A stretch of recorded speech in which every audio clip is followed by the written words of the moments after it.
When the mind finds nothing out there to grasp, then it becomes a non-grasping mind, agraham. That is no mind. Then the mind becomes no mind. What does it mean?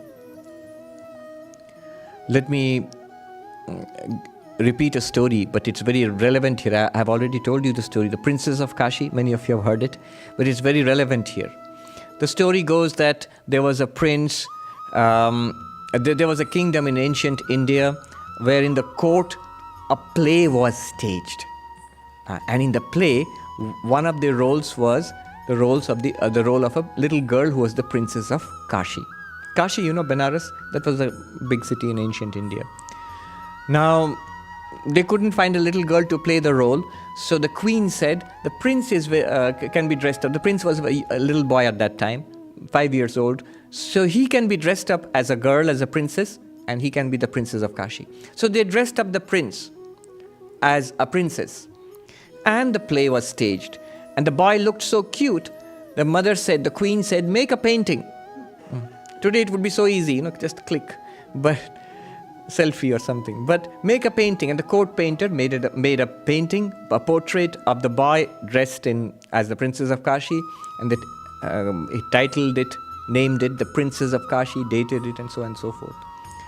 15 years passed. The prince was quite grown up, 20 years old now, doing all kinds of princely things. And then one day he was exploring the palace, and he goes into one of the old storage rooms underground, and he looks around the old stuff, and he discovers this old painting, wipes the dust off it, and sees the Princess of Kashi, and says, oh, she's about my age, look at the date, so she must be as old as me. And he falls in love with her, and he says, this is the princess I want to marry. Unless I marry this princess, I will never be happy in life again. A royal wedding recently. But he's shy, he can't tell his mother or his father, the king or the queen. And they notice something is wrong with their son, because he is moping and he doesn't seem to be interested in anything anymore. Finally, a wise minister goes and asks him, what ails you, prince? You can confide in me. And the prince says, well, what can I tell you? I am in love. Very good. Who is she? Oh, she's the Princess of Kashi. Good, a princess. Perfect. That's very good. Where did you meet her? I haven't met her. I've seen her picture. A picture. Very good. Where is the picture? Well, it's down there. It's I'll show you. It's an old picture. It was painted when she was 5 years old. The date says many years ago, 15 years ago. Then the minister says, wait a minute, old picture and the Princess of Kashi. Can you take me to that picture? And the prince takes him down into that cellar and shows him the painting. And the minister sees that and tells the prince, you need to sit down for this. That is not the Princess of Kashi. So whoever she is, I'll marry her. No, prince. Many years ago, there was this drama staged, a play was staged in the court, and we needed to have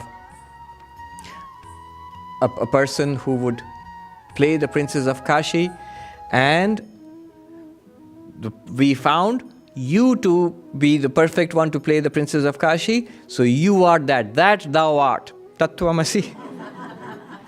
And the prince sits down, and now what happens to the desire in the prince's mind? It is called in Sanskrit sankalpa. I want this. What happens to the desire? It disappears immediately. Why did it disappear? Because he could not fulfill it, because the Princess of Kashi, it does not exist apart from him. He alone is the Princess of Kashi and always has been. This idea of duality, something apart from him which is nice and which he wants, this led to the sankalpa in the mind. And that sankalpa, that desire, I want this. It could be the other way around also, something bad, I want to avoid this. I want to get this, I want to avoid this. Raga dvesha. This is at the root of samsara. His sankalpa disappeared immediately. Why did it disappear? Because duality, dvaita disappeared. There is no second thing, no person called Princess of Kashi apart from me. This is what the prince realized. Dvaita, duality disappeared. The moment duality disappeared, sankalpa in the mind also disappeared. That there is something out there which I have to achieve or get. No, it is me. And when the sankalpa has gone, raga, dvesha, attraction, repulsion is gone, it is me alone. What is there in me to be gotten rid of, or what is there in me to be achieved? It's always there with me. I am myself. So when the duality goes, merges back into the non-dual self, the sankalpa, it's a very beautiful story actually, it applies so directly to this. He says, when the reality is understood, atma satyanubodhena, na sankalpayate yada, when one realizes the truth about oneself, that the Princess of Kashi is none other than me, then the mind does not do a sankalpa, that I want this. Why? Grahya bhave, because there is no separate reality to grasp. Tadagraham, the mind becomes non-grasping. This non-grasping, ever-free mind, he says, amanastam tadayati, this is no mind. This is no mind, and this is freedom.